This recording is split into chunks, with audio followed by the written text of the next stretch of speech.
premier défi que nous avons eu justement lorsqu'on a lancé cette entreprise, c'était le fait que sur le plan local, beaucoup de clients étaient très complexés par rapport à des produits étrangers. C'est-à-dire que le fait d'avoir une entreprise locale qui malgré tout fait des produits de bonne qualité recevait une certaine défiance. Donc il a fallu faire beaucoup d'éducation pour que les gens puissent comprendre que nous pouvons également produire des produits de qualité sur le plan local. Et l'autre point, c'est qu'il a été très très difficile aussi de faire de l'éducation auprès de jeunes femmes sur les dangers justement des produits dépigmentants. Parce qu'il faut noter que nous faisons vraiment des produits naturels. Et ces produits naturels, avec de multiples propriétés, permettaient justement de maintenir le teint et d'entretenir le teint sans problème. Donc nous avons réussi ce pari qui n'était pas très facile.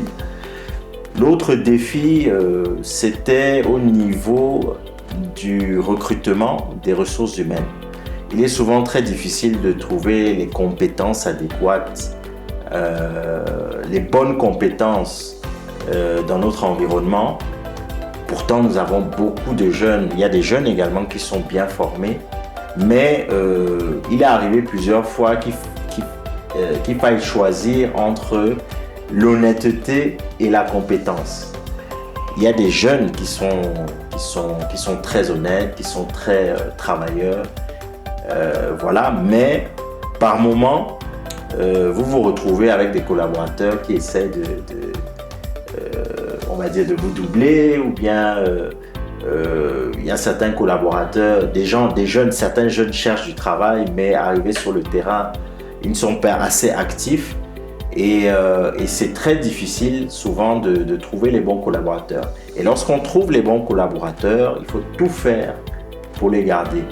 Donc il y a une nécessité de beaucoup former et de former les jeunes à la culture de l'entreprise et de pouvoir que ces personnes qui travaillent au sein de l'entreprise puissent partager la même vision pour se développer.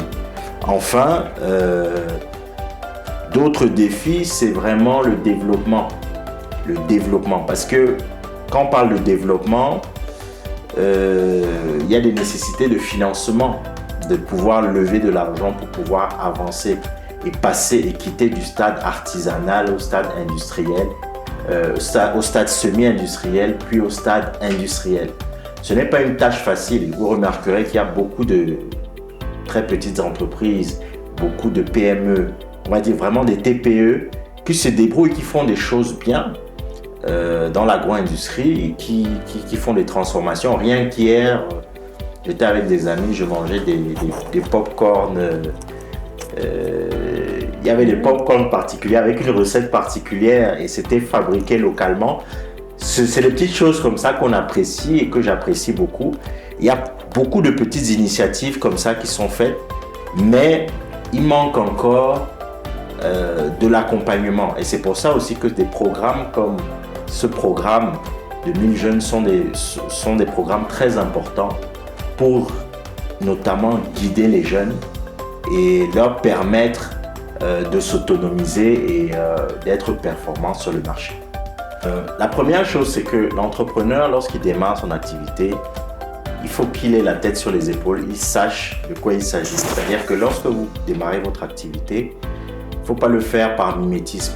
Il faut le faire d'abord parce que vous souhaitez combler un besoin. Vous souhaitez mettre en lumière le service ou le produit sur le marché d'une certaine manière.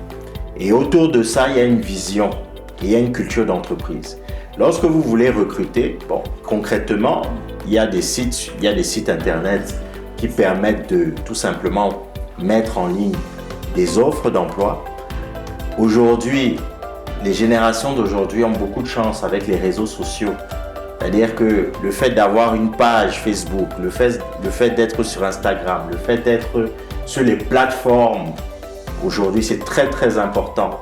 Et moi, ça m'a beaucoup aidé. Lorsque moi, j'ai démarré, j'ai remarqué que en 2012, j'ai remarqué par exemple que les plus gros acteurs, tous les acteurs des cosmétiques n'avaient pas de page Facebook. Voilà, tout simplement. C'est-à-dire qu'en 2012, tous ces acteurs n'avaient pas de page Facebook. Donc, commencez par être sur les réseaux pour pouvoir communiquer sur son entreprise. Lorsqu'on communique sur son entreprise d'une certaine manière et on communique sur les valeurs de son entreprise, ça peut déjà attirer un public qui peut se reconnaître dans ses valeurs. Et quand vous attirez ce public qui peut se reconnaître dans ses valeurs, il y a des gens qui peuvent vous demander est-ce qu'il y a des opportunités, etc., etc. Et c'est à travers ça, lorsque vous êtes suivi, nous, à Madeline Cazalis, bon, c'est à peu près 72 000 personnes qui nous suivent sur Facebook. Lorsque vous êtes suivi, vous pouvez communiquer en permanence sur les valeurs de l'entreprise, au-delà même des produits qu'ils font. Maintenant, lorsque vous allez lancer une offre d'emploi, vous allez avoir d'innombrables, beaucoup de jeunes qui vont postuler chez vous. Maintenant, lorsque les personnes postulent chez vous, il faut être à l'avant-garde. Et moi, j'ai fait passer personnellement des entretiens. J'ai fait passer plus de 500, 600 entretiens en direct pour savoir quel est le type de collaborateur que je veux dans mon entreprise.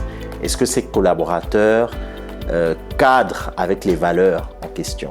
Maintenant, effectivement, il y a la compétence, il y a ce qui est marqué sur le CV. Mais au-delà de ça, c'est est-ce que la personne pourra bien s'insérer en fonction de la culture de l'entreprise, en fait. Donc, le fait de recruter en direct, le fait de faire passer plusieurs entretiens du chef d'entreprise, entretien de certains collaborateurs dans les domaines pour lesquels vous avez postulé. Est-ce que c'est le domaine commercial? Est-ce que c'est le domaine logistique? Est-ce que c'est pour un poste en comptabilité, etc., etc.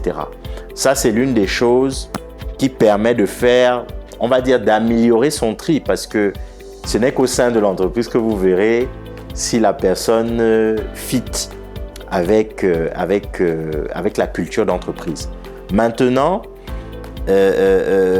concernant le fait de pouvoir,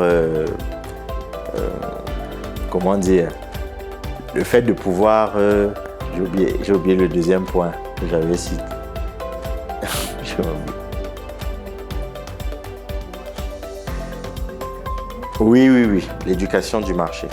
Voilà. Pour éduquer au marché, je pense que ce sont les mêmes outils. Ce sont les mêmes outils, c'est-à-dire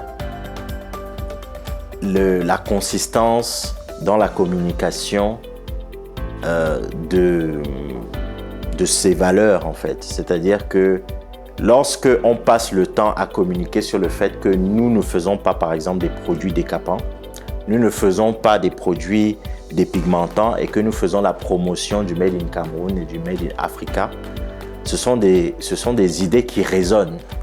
Ce sont des idées qui résonnent. Et nous avons vu avec le temps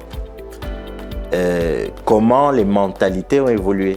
Je pense que nous faisons partie des acteurs avec d'autres qui ont contribué justement sur le plan local à on va dire, j'invente un terme, déstigmatiser justement